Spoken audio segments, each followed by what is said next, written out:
Վանաձորից Երևան տեղափոխվելը հեշտ չտրվեց նրան։ Նոր միջավայրին հարմարվելը դժվարություններով եղավ։ Առաջին էլի շոկը, որը ինձ մոտ եղավ, դա իմ բարբառային խոսքներ, ընդամենը մի անգամ ասեցի։ Կարելի է տետրս վեր ունեմ, ու ամբողջ դասարանը հռհռաց։ Դերասանուհի Մայրիկի հաճախակի բացակայությունը այդ մասնագիտության հանդեպ հակակրանք էր առաջացրել, բայց երբ եկավ ժամանակը, նա էլ իր քայլերն ուղեց դեպի թատրոն ու բեմ։ Գիշերանոցները մամայից գրկում էի, քնում էի, որ իր հոտը առնեմ, ու ասում էի՝ «Ուր այն մաման»։ Բայց հիմա ես այնքան շնորհակալ եմ։ Մամաս անընդհատ հարցնում էր՝ «Հա, ինչ որոշեցիր, հա, ինչ որոշեցիր»։ Ասեց՝ «Արի թատերական ինստիտուտ»։ Երբ նա արդեն 12 տարեկան էր, ծնողները հեռացան իրարից։ Այդ բաժանությանը նա համակերպվեց ծանր ապրումներով։ Ու ասեցի՝ գուցե ավելի լավ,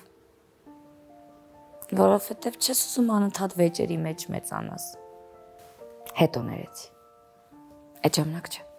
Արցունքներ ու գրկախառնություն։ 2 տարի առաջ 16 տարվա դադարից հետո նա ի վերջո հանդիպեց հայրիկին։ Մենք համարյա չենք զրուցել, հավատում ես։ Մենք քայլում էինք, մենք գրկած իրար վայելում էինք ու ասում էր ինչ ես ուզում, ասում էի չգիտեմ, պաղպաղակ։